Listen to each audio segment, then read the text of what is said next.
lecture is part A of the electrotherapy lecture series.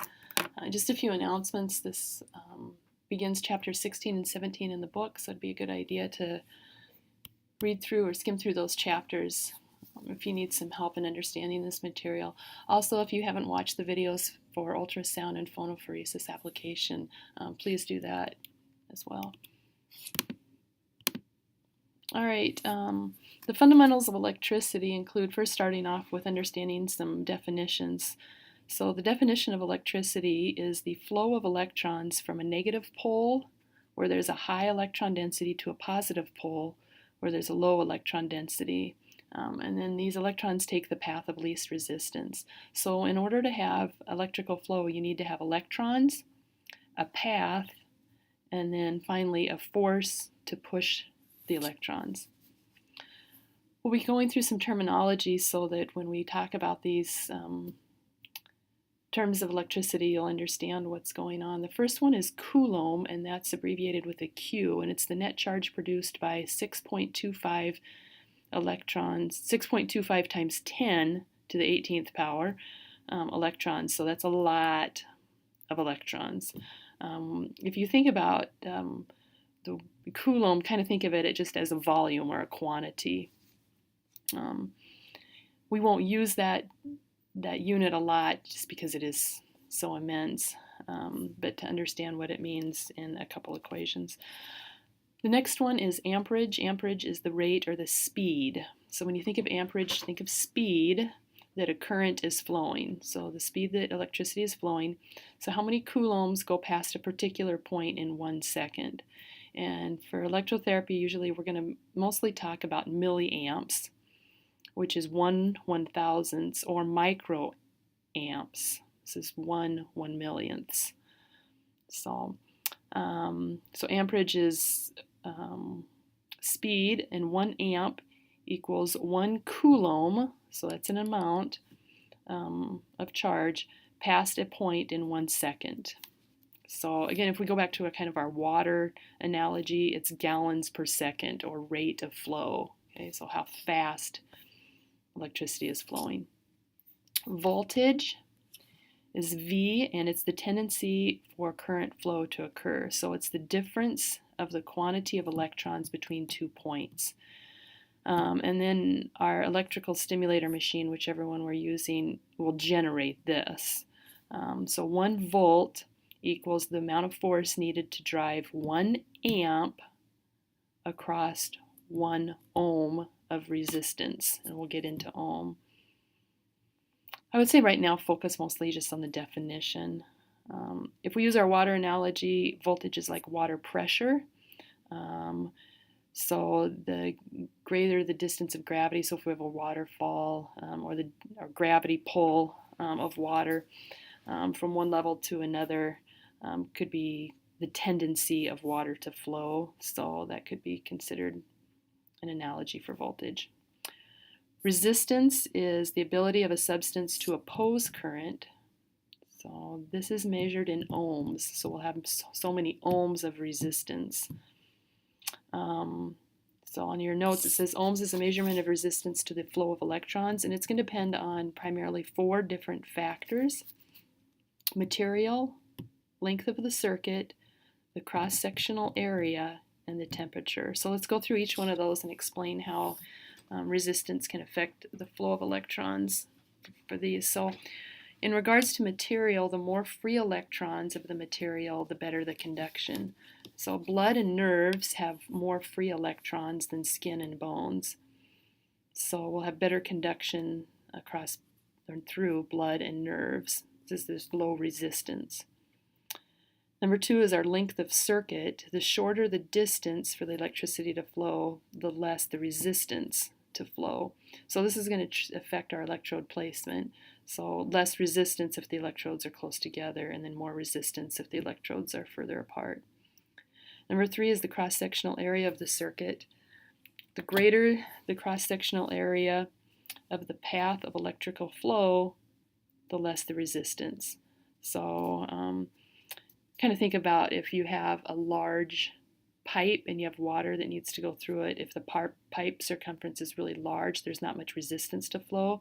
But if we narrow down that pipe, so we have a smaller cross-sectional area, then the water pressure goes up because there's more resistance.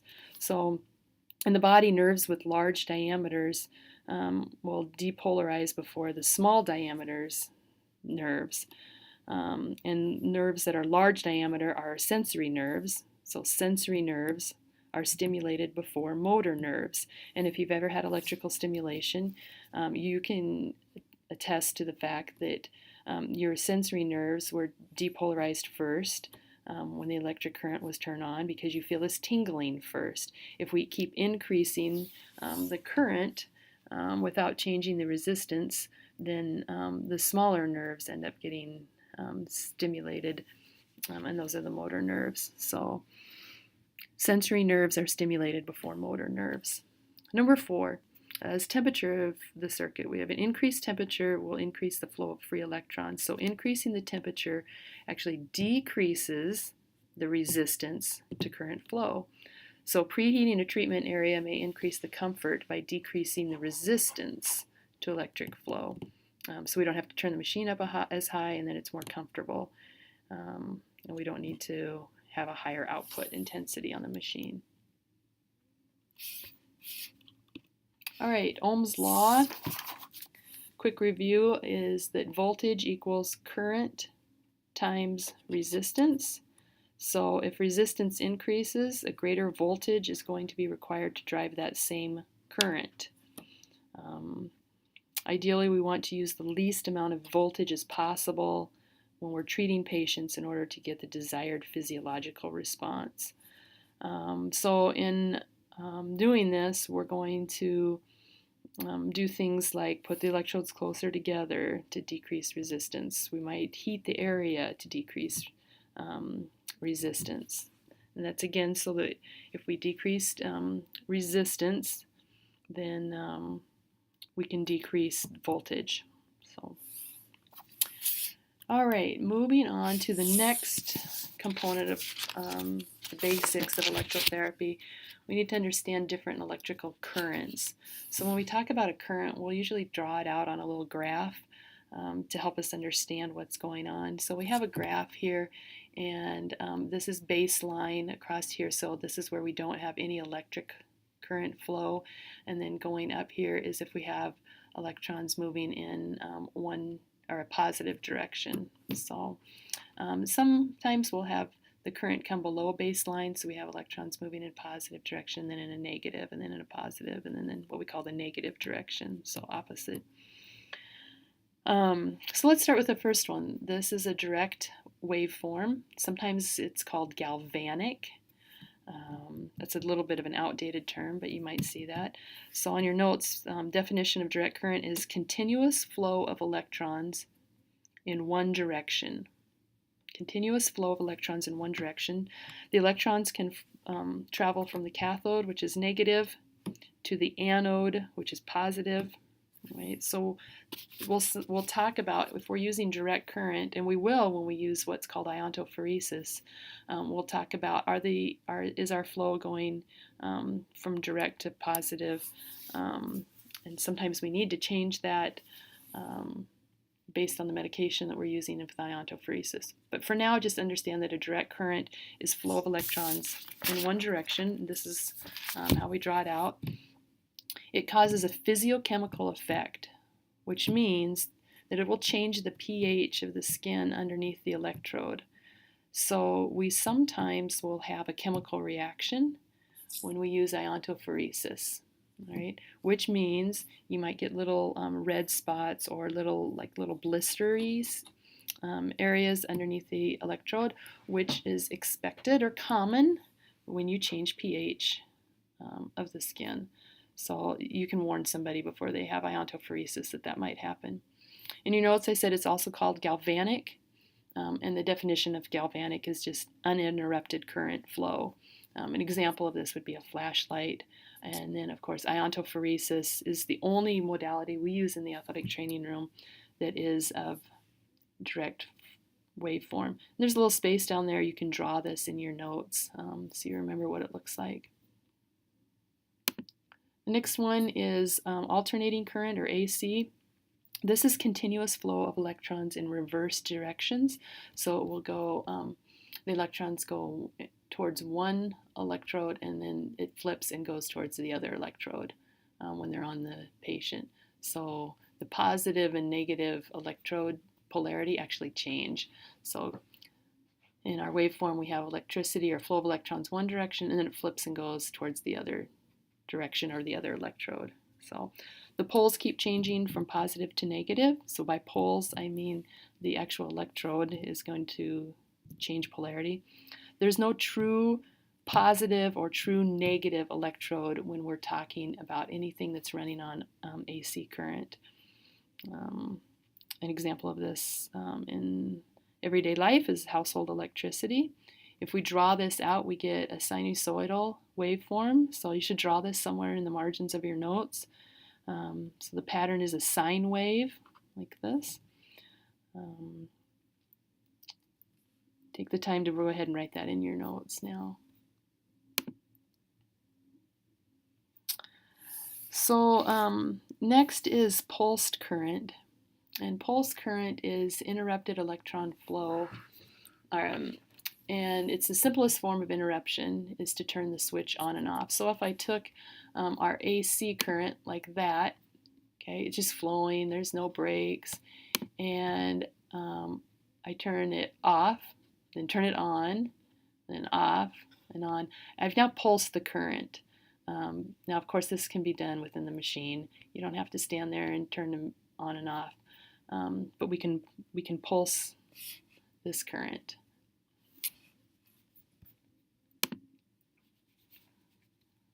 If we pulse it, it's going to be named by the number of phases. So if I take a current and I pulse it and I just have one hill, which we call this a phase, you haven't learned that yet, then that's a monophasic pulse. All right? So monophasic pulse is unidirectional pulse current. Okay? So it can either be on the positive side of the baseline or the negative side of the baseline, but it can't be on both sides. Okay? So you can draw a picture of this in your notes, but you don't want to have it'd be like taking a DC current. So you can take a DC current here and then just turn it off and then turn it on and turn it off and turn it on and turn it off. Now you have a monophasic current. So phasic means pulsed. All right, so draw a pulsed current, monophasic current in that space below. It's not continuous. The only modality that we have is something called HVPS, which is high volt pulsed stimulation. Right. Next is biphasic, which is bidirectional pulsed current. Well, we know that bidirectional is AC, all right, and we can put breaks in it. We already saw this, so we have a pulsed current. So we have both a positive and negative phase before it shuts off. Okay, that's a pulsed AC current, which is called biphasic. An example of this, which would be this entire thing, is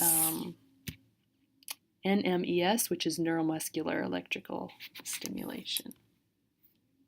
Okay. So then we have a third category, which is polyphasic current.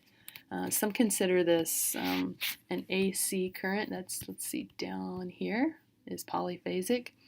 It's frequently called Russian or interferential current. These are two separate things, though, but you can have polyphasic be either a Russian pulse and an interferential pulse, and I'll talk about later why that's called a Russian pulse. But we'll have a section where it's on and then it'll shut off, and then it's on and then it'll shut off. Okay, so I know it looks like this is running continuously, but this is just one pulse and then it shuts off, and then you'll have another string of pulses. So in your notes, you can write where you have a grouping, and that's a pulse, and then shut it off, and then repeat another grouping and shut it off, and that's called polyphasic. It's useful for neuromuscular stimulation when we're at about 30 to 50 pulses per second.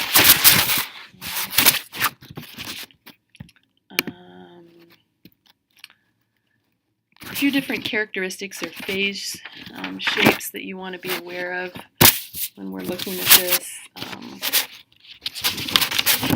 We have already talked about some of these, but you can write these in the margin here.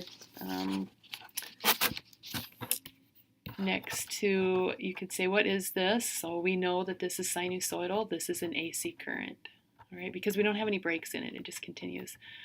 This is, you could have these look like rectangles, like this, okay? So if I asked you what this was, we would say that this is biphasic. We have a phase on top of the baseline and below the baseline, and then it shuts off. So biphasic. Right? Here's another one. This is monophasic, okay? We stay on top of the baseline, just on one side though, and then it shuts off. Top of the baseline, and then it shuts off. So as a review, this is an AC sinusoidal current. This is a biphasic current, and this is a monophasic current. And then here's a picture, just again a review of the Russian waveform. This is what I was explaining earlier, that we have polyphasic, so we have this phase of burst and then it's off, and then phase of burst and it's off. This was developed by a Russian scientist named Katz, and he called it Russian stimulation, and the name pretty much stuck. Initially when he used it, it was 2,500 hertz of AC current bursts, so you'd have 2,500 of these cycles in one burst, and then it shut off and then turned back on every 10 milliseconds. Now you can pretty much vary everything, although we do have a standard protocol that we'll use and teach you later. All right, on the next page we have interferential current, which is a polyphasic current, and this is just a little bit of history of how this came about. In your notes it says constructive interference. So what they tried to do is take two currents that have identical timing in their phases. So when this current just turned on and off, this current was doing the exact same thing, on and off. Okay, so imagine that you have a patient hooked up and you have one current run in this direction, another current run in this direction, and they're going to be timed out at the same timing and speed and pace. And what they found was that they had a constructive interference. So when the currents were on, they just added up. So you felt it really a lot, and then go really the other direction, and then really high. So it was just the same as if you'd turned up the intensity, which is kind of pointless. So they said, well, let's oppose them. Let's have, well, this current turns on, this one's going to be shutting off. So when this current is on at a particular parameter settings, this current's going to be off. And then when this one's on, this current will be off. And so to see what happens, then they actually ended up canceling out, and the patient didn't feel any current. I mean, it was just like it made no difference. So, and that was called destructive interference. So what they decided to do was take one of these currents and call it a carrier frequency. So they're going to set this at an established frequency and not change that. And then they're going to take the other one and they're going to adjust it. So they changed the timing, the pace, the frequency, everything about it. And when they turned both of those currents on, so to give you an idea, one of these would be the carrier frequency and it would maintain that carrier frequency, and the other one would be changing all the time. And when they did that, they had a situation where it felt like this would modulate, like current would come on and then come off and then come on, and that's what they wanted, was to kind of vary the amount of current and see if they could decrease some resistance from the skin and the tissues and get a better effect with the e-stim. And they actually found out that in the sensory level, for the tingling sensory pain, that it was really effective. So this is what interferential came down to, and this is the waveform that we would draw if we were to draw out interferential. It would kind of look like that, kind of varies around. So, oh, sorry. So interferential waveform, that's what it looks like. You have two channels with different frequencies, using them simultaneously, and the two currents cause tissue current amplitude modulation. Means that the amplitude goes up and down and up and down. It modulates, you don't really accommodate to it, which is a good thing. All right, so let's talk about some characteristics of our wave. When we start going through this, I'll talk about, oh, well, this is a pulse and this is a phase, and we want to make sure that that you understand that. Okay, so the horizontal axis represents time. All right, and what I would like you to do is,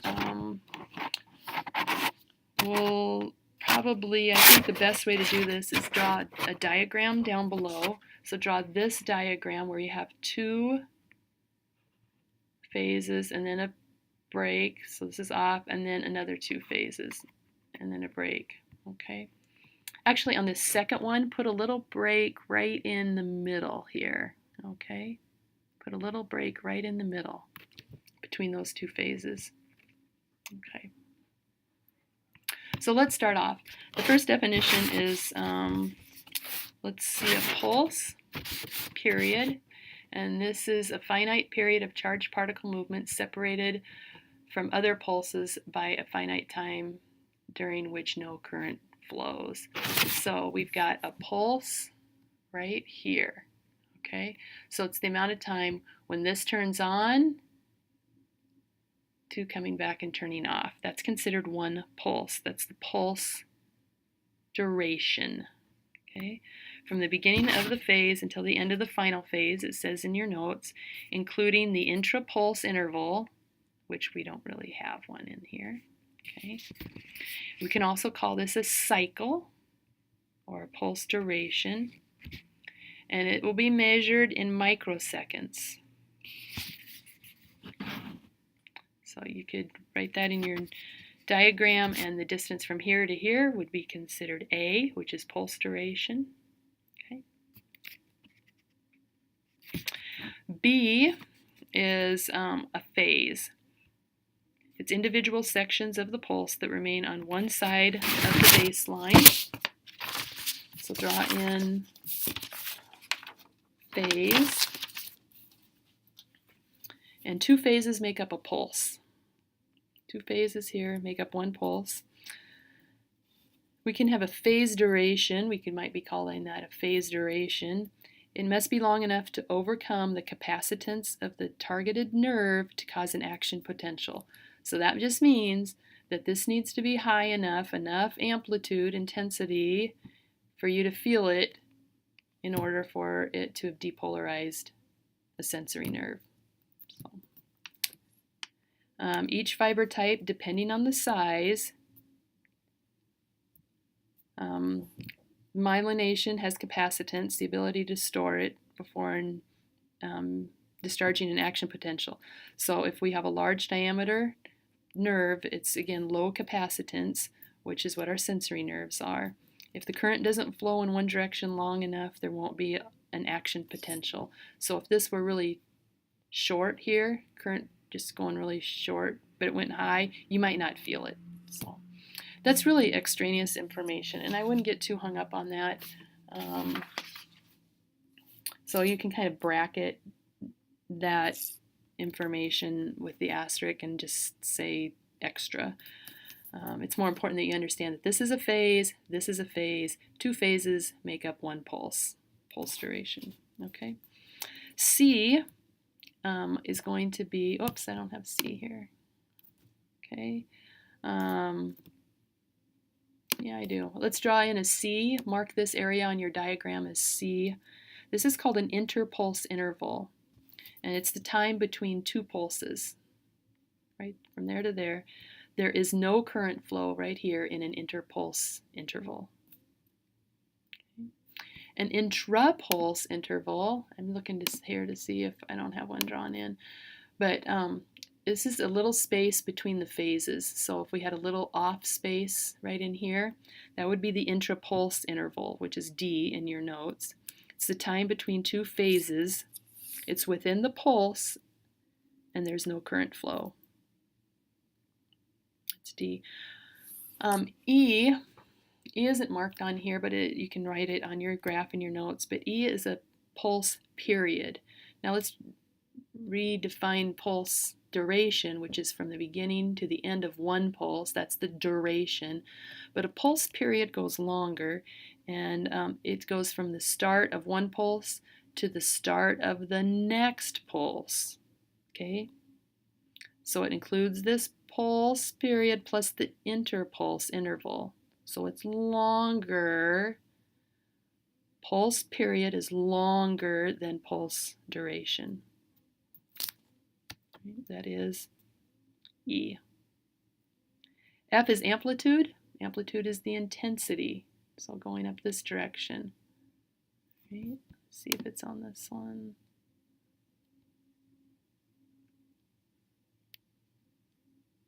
And I don't see it on there. Here we go. Here's amplitude. Amplitude is the intensity. It can be measured in two ways: voltage and peak current. Voltage is what we're going to use most often. Voltage is going this direction. All right. The term peak current is sometimes used. The peak current is the highest magnitude of the pulse, but we're going to call it amplitude. So draw that in your graph on your notes, and entitle it F. And amplitude. Amplitude can also be this direction, though. It can be below the baseline. That'd be amplitude as well. And then G is the last one, which is peak-to-peak amplitude. Peak-to-peak amplitude is from the highest amplitude above the baseline to the lowest below. So peak-to-peak amplitude right here. I guess it says it on the graph. So, and that would be G, so draw that in your graph. Okay. So when you get done here, this is, I guess, what you should have on your graph below to review. So we have A, which is a phase. This is titled wrong. So A is actually a phase. B is what? That should be a pulse. C is amplitude. Whoops. D, test yourself. What is that? It's T-E-R, pulse interval. E, I didn't talk really about this, but E is the amount of charge. Okay. If I had a little space here between this phase and this phase, that would be called the intrapulse, T-R-A, intrapulse interval. Okay.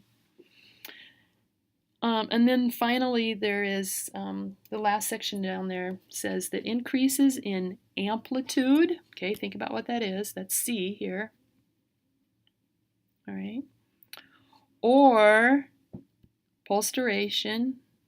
Okay, that's B. This is the duration, how long that is. So spread that out. So if we increase amplitude or duration, it will increase the total charge, that shaded area, of the pulse or the phase. And that makes sense. Okay, you can make it higher. You can have more shaded area. You spread it out longer, you can have more shaded area. Right? So on our machines, we can increase the amplitude by turning it up, or we can make the phase duration a little longer and we'll have more charge. Okay. So phase charge equals the intensity or amplitude times the duration. The average current and fiber recruitment can be increased by increasing current amplitude or phase duration. There's a picture, I think it might be this one on page 146 in your book that shows both of those. So that's it for this lecture. And so when you come in, we'll do a quick little quiz review on this section. And I would like you on the front of your outline to draw a picture in the upper right-hand corner of a flower of your choice. And you can show it to me when you come to class on Tuesday. Thanks. Have a great day.